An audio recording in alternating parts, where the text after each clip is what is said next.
ബഹുമാനപ്പെട്ട ആയിഷ ബീവി മാത്രമാണ് വീട്ടിലുള്ളത്. റസൂലുള്ളാഹി സ്വല്ലല്ലാഹു അലൈഹി വസല്ലമ തങ്ങൾ പുറത്തേക്ക് പോയി. മടങ്ങി വന്നപ്പോൾ റസൂലുള്ളാഹിന്റെ വീടിന്റെ ഉമ്മറപ്പടി മുഴുവനും സ്ത്രീകളാൽ വലയം ചെയ്യപ്പെട്ടിരിക്കുകയാണ്. ബഹുമാനപ്പെട്ട പ്രവാചകൻ ആയിഷ ബീവിയോട് ചോദിച്ചു, എന്തേ ആയിഷ ഈ സ്ത്രീകളെല്ലാം ഈ പാതിരാത്രി എന്റെ വീടിനെ വലയം ചെയ്തിരിക്കുന്നത്? ബഹുമാനപ്പെട്ട ആയിഷ റളിയല്ലാഹു അൻഹ പറയുകയാണ്, യാ റസൂലല്ലാഹ്, ഇവരുടെ ഭർത്താക്കന്മാർ ഇവരെ അടിക്കുന്നു എന്ന പരാതി പറഞ്ഞുകൊണ്ടാണ് ഈ പാതിരാ സമയത്ത് അങ്ങയുടെ വീടിനെ വലയം ചെയ്തിരിക്കുന്നത്. അല്ലാഹുവിന്റെ റസൂല് പറയുകയാണ്, പരസ്യമായി പ്രഖ്യാപിച്ചു, ഏ ഹിജാസിന്റെ ഉടമകളെ, ഹിജാസിന്റെ മക്കളെ, ലോകത്തെ മുസ്ലിം സഹോദരാ സഹോദരാ സഹോദരാ, നിങ്ങളാരും നിങ്ങളുടെ ഭാര്യമാരെ അടിക്കല്ലേ.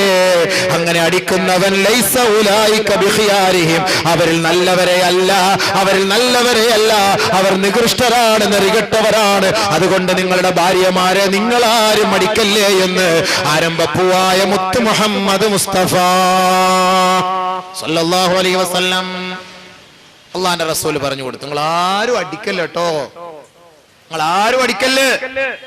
നബി തങ്ങൾ പറയാണ്, ഒരു രാത്രി 70ഓളം പെണ്ണുങ്ങളാണ് പരാതിയായിട്ട് വീട്ടിൽ വന്നത്. പാതിരാത്രി ഭർത്താക്കന്മാർ അടിക്കുന്നു എന്ന് പറഞ്ഞിട്ട് പരാതിയുമായി 70ഓളം പെണ്ണുങ്ങൾ, സ്ത്രീകൾ. ആലോചിച്ച് നോക്കി, എന്തായിരിക്കും അടിയപ്പോ?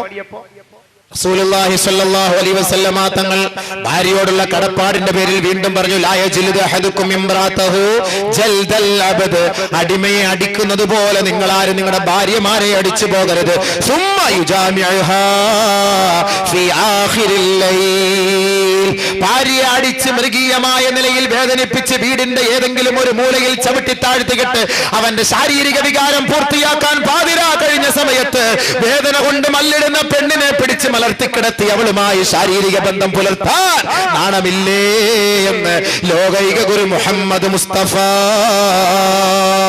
സല്ലല്ലാഹു അലൈഹി വസല്ലം അവന്റെ ആവശ്യത്തിന് അടിച്ചങ്ങോട്ട് ഒതുക്കിയിട്ട് പിന്നെ കൊണ്ടുപോയിട്ട് ശാരീരിക ബന്ധം പുലർത്താൻ നാണമില്ല. എനിക്ക് അടിക്കരുത് ഒരു ഭാര്യയെയും ഒരു പെണ്ണിനെയും. അങ്ങനെ നിനക്ക് നിന്റെ ഭാര്യയുമായി യോജിച്ചു പോകാൻ കഴിയില്ല എങ്കിൽ ഈ പീഡന മുറകളെല്ലാം ഒഴിവാക്കി ഇസ്ലാമിക വിധിപ്രകാരം, മതപ്രകാരം, നിയമനിർമ്മാണ പ്രകാരം തസ്രീഹിം ബിഇഹ്സാൻ,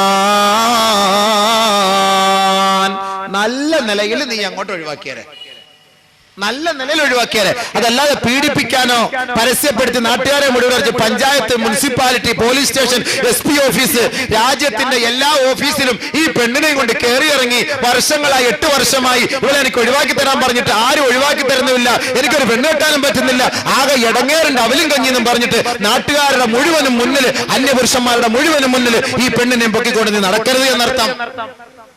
യോജിക്കാൻ പറ്റൂലേ? ഉപദേശിച്ച് നോക്കുക, അടിച്ചു നോക്കുക, മാറി നോക്കുക. നടക്കൂല എങ്കിൽ പതുക്കെ ഇസ്ലാമിക നിയമപ്രകാരം ഖാദിമാരുടെ മുന്നിൽ പോയിട്ട് അവളെ അങ്ങോട്ട് നല്ല നിലയിൽ തസ്രീഹും ബിഇഹ്സാൻ, നല്ല നിലയിൽ അള്ളാഹും റസൂലും പറയുന്ന നിലയിൽ, മാന്യമായ നിലയിൽ അവളെ നീ അങ്ങോട്ട് ഒഴിവാക്കുക. ഈ കരാറാണ് കല്യാണത്തിന്റെ ദിവസം പെണ്ണിന്റെ പിതാവിന്റെ കയ്യിൽ കൈവച്ചുകൊണ്ട്, ചെറുപ്പക്കാരെ നിങ്ങൾ എടുക്കുന്ന കരാർ, ഈ കരാർ നിങ്ങൾ ഉടച്ചു കളഞ്ഞാൽ അള്ളാഹുവിന്റെ കോടതിയുടെ മുന്നിൽ നിന്ദ്യനായി തലകുനിച്ചു നിൽക്കേണ്ടി വരും. പടച്ചവൻ കാക്കട്ടെ. ഈ കരാറെല്ലാം പറഞ്ഞു പൂർത്തിയാക്കിയിട്ടാണ് അൽ ഫാത്തിഹ ഓതുന്നത്. ഫാത്തിഹായ ഒരു സാക്ഷ്യം. ഇതാണ് കല്യാണം. കല്യാണം കഴിഞ്ഞ മാത്രയിൽ രണ്ടാമതായി ചെയ്യേണ്ട ഉത്തരവാദിത്വം ചെറുക്കന്റെയും പെണ്ണിന്റെയും കൈക്ക് പിടിച്ച് മംഗളാശംസ നേരലാണ്. എന്താ മംഗളാശംസ? ഓരോ പാർട്ടിക്കാരും അവരുടെ പത്രങ്ങൾ കൊണ്ടുവന്ന് ഇങ്ങനെ വായിക്കും മംഗളാശംസ. അത് കുറെ സാഹിത്യ വാക്കുകളൊക്കെ ചേർത്തുകൊണ്ട് മംഗളാശംസകൾ നേരുന്നു. ഇല്ല, ഒരു പെണ്ണിന്റെ കൈക്ക് പിടിച്ച് പെണ്ണുങ്ങൾ പറയട്ടെ, അയ്യുഹസ്സൗജാൻ ബാറകല്ലാഹു ലകുമാ വബാറക അലൈകുമാ വജമഅ ബൈനകുമാ ഫീ ഖൈരിൻ വആഫിയ. നവവരന്റെ കൈക്ക് പിടിച്ച് സുഹൃത്തുക്കൾ പറയട്ടെ, കല്യാണത്തിന് വന്ന സഹോദരങ്ങൾ പറയട്ടെ, അയ്യുഹസ്സൗജാൻ ബാറകല്ലാഹു ലകുമാ വബാറക അലൈകുമാ വജമഅ ബൈനകുമാ ഫീ ഖൈരിൻ വആഫിയ. അതാണ് ഉസ്താദുമാർ ഫാത്തിഹ ഓതി ദുആ ചെയ്യുമ്പോൾ 3 പ്രാവശ്യം പറയുന്നത്, അയ്യുഹസ്സൗജാൻ, ഓ നവവധൂവരനേ, ബാറക്കല്ലാഹു ലക്കുമാ, നിങ്ങൾക്ക് രണ്ടുപേർക്കും അല്ലാഹു ബർക്കത്ത് ചെയ്യട്ടെ, അനുഗ്രഹം ചൊരിയട്ടെ. വബാറക അലൈക്കുമാ, നിങ്ങളുടെ ജീവിതത്തിലും അല്ലാഹു അനുഗ്രഹം ചൊരിയട്ടെ. വജമഅ ബൈനകുമാ ഫീ ഖൈരിൻ വആഫിയ, സന്തോഷകരമായ ജീവിതം നയിക്കാൻ അല്ലാഹു നിങ്ങൾക്ക് രണ്ടുപേർക്കും തുണ നൽകട്ടെ, തൗഫീഖ് നൽകട്ടെ. വജമഅ ബൈനകുമാ ഫീ ഖൈരിൻ വആഫിയ, അതാ പറഞ്ഞത്. ഇതാണ് മംഗളാശംസ. എല്ലാവരുടെ കൈക്ക് പിടിച്ചും പറയണം. ഇത് ചെറുക്കന്മാരുടെ കൈക്ക് പിടിച്ച് കല്യാണത്തിൽ പങ്കെടുക്കുന്ന ഒരാൾ പോലും പറയും നമ്മൾ കണ്ടില്ല. പിന്നെ പറയും കൈ കൊടുത്തിട്ട് ഹായ് ഹായ് അളിയ അങ്ങനുണ്ട്, ഇതല്ലേ പറയുള്ളൂ. കൈക്ക് പിടിക്കുക. പെണ്ണോ ആ സമയത്ത് അല്ലാ, പെണ്ണ് അവിടെ ഇരുന്നാണ്ട് കൺമശി ഇവിടെ പന്നിക്കാട്ട മോളെ ഇവിടെ ഇത്തിരി വിട്ടുപോയല്ലോ പന്നിക്കാട്ട, ഇത് ഇച്ചോട് ഇങ്ങോട്ട് ഇങ്ങോട്ട് ഇവിടെ കഷ്ടപ്പെട്ട് ദുആ ചെയ്യാ ഇവക്കും ഇവനും വേണ്ടിട്ട്. ഇപ്പൊ ഇവനൊരു കൂസലില്ലാതെ ഈ കൈയൊക്കെ ഇങ്ങനെ തൊടയുടെ മുകളിലോട്ട് വെച്ചിട്ട് കിടക്കെന്ന് പറഞ്ഞ് ഞാൻ ആട്ടിക്കൊണ്ടിരിക്കല. ഉത്തരവാദിത്തം വേണ്ടേ? ആമീൻ പിടിക്കുമ്പോ നിനക്ക് വേണ്ടിയാ ഇത്രയും പേര് ആമീൻ പിടിക്കുന്നത്, ആമീൻ പറയുന്നത്, നിനക്ക് വേണ്ടി ദുആ ചെയ്യുന്നത്. എന്താണ്? ഇന്നലെ വരെ നീ ഏതോ കാടൻ ജീവിതം നയിച്ച് ഇന്ന് നീ ഒരു ഇസ്ലാമിക ജീവിതം നയിക്കാൻ വേണ്ടി കാലെടുത്ത് വെച്ചു. അങ്ങനെ നീ ഒരു ഭാര്യയും ഭർത്താവുമായി കഴിഞ്ഞു. നിങ്ങൾ രണ്ടുപേരുടെയും ജീവിതത്തിൽ എല്ലാവിധ ഖൈറും ബർക്കാത്തുകളും അല്ലാഹു ചൊരിഞ്ഞു തരുന്നതിന് വേണ്ടി ഞങ്ങൾ ഇത്രയും പേരെ സാക്ഷ്യപ്പെടുത്തി നിനക്ക് വേണ്ടി പ്രാർത്ഥിക്കുമ്പോ നീ കുറച്ച് കൈകളൊക്കെ ഉയർത്തി ഭവ്യതയോടുകൂടി അല്ലാഹുവിന്റെ മുന്നിൽ നെറ്റിയൊക്കെ ഒന്ന് കുനിച്ചുകൊണ്ട് നീ കരഞ്ഞുകൊണ്ട് ആമീൻ പറ. നിങ്ങളൊന്ന് ശ്രദ്ധിച്ചു നോക്കി. നിങ്ങൾ കല്യാണ വീട്ടിൽ പോകുമ്പോ ഈ ചെറുക്കന്റെ കൈ ആമീൻ എവിടെ കൈ ഇരിക്കുന്നത് ഇനിയെങ്കിലും നോക്കോ, ഇനിയെങ്കിലും നോക്കോ. ആർക്ക് വേണ്ടിയാ ദുആ ചെയ്യുന്നത്? നമുക്ക് വേണ്ടിയാ. ചങ്ങാതി നിനക്ക് വേണ്ടിയാ ദുആ ചെയ്യുന്നത്. നീ ഒന്ന് കാര്യമായിട്ട് ആമീൻ പറ. നീ കാര്യമായിട്ട് ആമീൻ പറയാതെ ഞങ്ങൾ മാത്രം പറഞ്ഞിട്ട് എന്താ കാര്യം? നീ കാര്യമായി ആമീൻ പറയാത്തത് കൊണ്ടാണ് കല്യാണം കഴിഞ്ഞ് 5-6 ദിവസം കഴിഞ്ഞിടം മുതൽ അടിയും വെള്ളപ്പൊക്കവും തുടങ്ങുന്നത്. കാര്യത്തിന് തുടക്കം അവിടെ നിന്നാണ്. കാരണം ബർക്കത്ത് കിട്ടിയില്ല, ഖൈറായ നിലയിൽ അള്ളാഹു നിങ്ങളെ ഒരുമിപ്പിച്ചിട്ടില്ല. നീ ആമീൻ പറയാത്ത കൊണ്ടാണ്. അതുകൊണ്ട് ആത്മാർത്ഥമായി ആമീൻ പറ. കൈകൾ ഉയർത്തി പിടിച്ച് പടച്ചവനെ തെറ്റായി പോയല്ലോ, ഞാൻ കഴിഞ്ഞ ജീവിതങ്ങൾ ചെയ്ത തെറ്റുകൾ എല്ലാം നീ മാപ്പാക്കി ഈ ഒരു നല്ല കുടുംബ ജീവിതം, അള്ളാഹുവെ ഭാസുരമായ ജീവിതം നിനക്ക് തൃപ്തിപ്പെട്ട നിലയിൽ അത് നടത്തി മുന്നോട്ട് കൊണ്ടുപോകാൻ തൗഫീക്ക് തരാൻ വേണ്ടി ആത്മാർത്ഥമായി ഒരു തുള്ളി കണ്ണുനീര് വീഴട്ടെ നിന്റെ കൈകളിലേക്ക്. അൽഹംദുലില്ലാ, ആ കുടുംബ ജീവിതം അള്ളാഹു ബർക്കത്തിലാക്കും. കല്യാണം കഴിഞ്ഞ ഉടനെ പെണ്ണെ, ചെറുക്ക, നിനക്കൊരു ഉത്തരവാദിത്തമുണ്ട്. ഈ ദുആ ചെയ്തതിന് ശേഷം, മംഗളാശംസ കഴിഞ്ഞതിന് ശേഷം ആദ്യ രാത്രിയായി മണിയറയിലേക്ക് കാലെടുത്ത് വെക്കുമ്പോ 2 റക്അത്ത് നീ ഒന്ന് സുന്നത്ത് നമസ്കരിക്കണേ. കൂടുതലൊന്നും വേണ്ട, 20 റക്അത്ത് തറാവീഹ് നമസ്കരിക്കാൻ നിൽക്കണ്ട, സമയമില്ലല്ലോ. എത്രയോ ദിവസം കൊണ്ട് 5ാം ക്ലാസ് മുതൽ പെണ്ണിനെ നോട്ട വിട്ട് 10ാം ക്ലാസ് വരെ അഡ്ജസ്റ്റ് ചെയ്ത് കൊണ്ടുവന്ന് 12 വരെ നോട്ട വിട്ട് 15ന്റെ അന്ന് കെട്ടിച്ചും തന്ന് ഇനി ഇവിടെ ഇരുന്ന് 20 റക്അത്ത് ഇവിടെ നിസ്കരിക്കണം എന്ന് പറഞ്ഞ് നടക്കുന്ന കാര്യമൊന്നും അല്ല. അത് ഇത്ര നാൾ കൊണ്ട് നമ്മൾ ഓടിച്ചിട്ട് പിടിച്ച കല്യാണമായത്.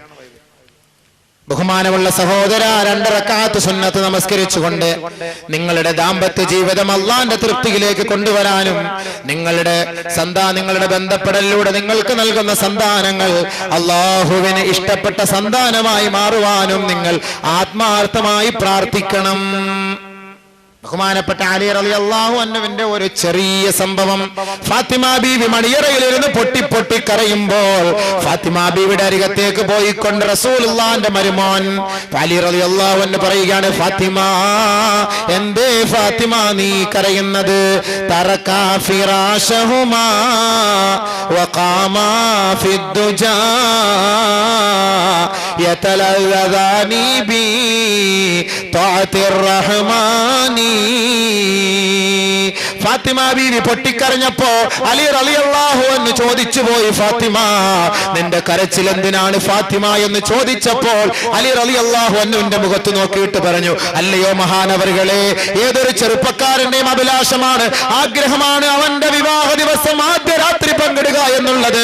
പക്ഷേ എനിക്കിപ്പോൾ എന്റെ മനസ്സിൽ തെളിഞ്ഞു വരുന്ന ഒരു കാര്യം, നമ്മുടെ മക്കൾ, നമ്മുടെ സന്താനങ്ങൾ, നമ്മുടെ രണ്ടുപേരുടെയും ബന്ധത്തിലൂടെ അള്ളാഹു നൽകുന്ന സന്താനങ്ങൾ ലോക ജനതയ്ക്ക് മാതൃകാ മഹതികളാകണം, മാതൃകാ പുരുഷന്മാരാകണം. വഴിതെറ്റിപ്പോയ സന്താന പരമ്പരകളാകരുത്. നമ്മൾ മരിച്ചുപോയാൽ നമ്മുടെ മക്കൾ നമുക്ക് വേണ്ടി പ്രാർത്ഥിക്കുന്ന സ്വാലിഹ്യങ്ങളായ സന്താനങ്ങളായി മാറണം.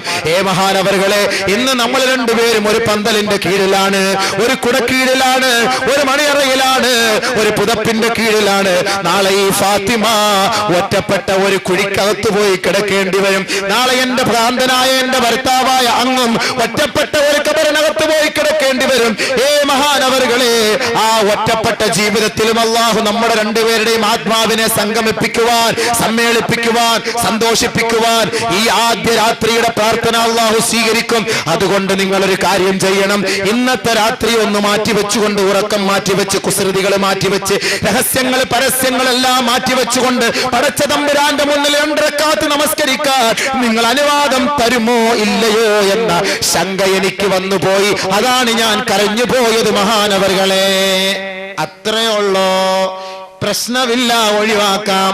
തറക്കാ ഫിറാശഹുമാ വഖാമാ ഫിദ്ദുജാ യതലദാനി ബി ത്വാതിർ റഹ്മാനി. രണ്ടുപേരും വിരിപ്പങ്ങൊഴിവാക്കി. വഖാമാ, അവർ രണ്ടുപേരും നിലകൊണ്ടു. ഫിദ്ദുജാ, നേരം വെളുക്കുവോളം അവർ നിന്നു. യതലദാനി, അവർ രണ്ടുപേരുടെയും ആനന്ദം, രണ്ടുപേരുടെയും കുസൃതി, രണ്ടുപേരുടെയും സന്തോഷം ബിത്വാതിർ റഹ്മാനി, കാരുണ്യവാനും പരമകാരുണികനുമായ തമ്പുരാനെ സ്തുതിക്കലിലൂടെയും പ്രകീർത്തിക്കലിലൂടെയും സ്തുതികീർത്തനങ്ങൾ അർപ്പിക്കലിലൂടെയുമായിരുന്നു ആദ്യ രാത്രി അവരുടെ രണ്ടുപേരുടെയും സന്തോഷം. അതുകൊണ്ട് എന്താ സംഭവിച്ചത്? അവരുടെ രണ്ടുപേരുടെ പ്രാർത്ഥനയുടെ ഫലമായി ഇറാഖിന്റെ മണ്ണിൽ വെള്ളം കിട്ടാതെ കണ്ട് യൂഫ്രട്ടീസിന്റെയും ടൈഗ്രീസിന്റെയും ഓരത്ത് കിടന്ന് പിടഞ്ഞു ഹസൻ ഹുസൈൻ റളിയല്ലാഹു തആല അൻഹു മരണപ്പെട്ടുവെങ്കിൽ, സഹോദര ഹുസൈൻ റളിയല്ലാഹു അൻഹുവിന്റെ വേർപാടിൽ ദുഃഖിച്ച ലോകമേ, മുഹറമിൽ നിങ്ങൾ ആ ഒരു സ്മരണ അയവിറക്കുമെങ്കിൽ ഏറ്റവും നല്ല ശുദ്ധജല തടാകത്തിന്റെ ഓരത്ത് കിടന്ന് ഒരു തുള്ളി വെള്ളം പോലും കുടിക്കാതെയാണ് ബഹുമാനപ്പെട്ട മഹാനായ ഷഹീദ് ഹുസൈൻ റളിയല്ലാഹു അൻഹു ലോകത്തോട് വിട പറഞ്ഞതെങ്കിൽ, ഹുസൈൻ റളിയല്ലാഹു അൻഹുവിനെ കുറിച്ച് സ്മരിക്കാത്ത ഒരു മുസ്ലിം എന്ന് ലോകത്തുണ്ടോ? ഏതെങ്കിലും ജുമാ ഖുത്ബയിൽ ഹസൻ ഹുസൈനെ സ്മരിക്കാത്ത ഒരു ജുമയുണ്ടോ, ഒരു ദുആയുണ്ടോ?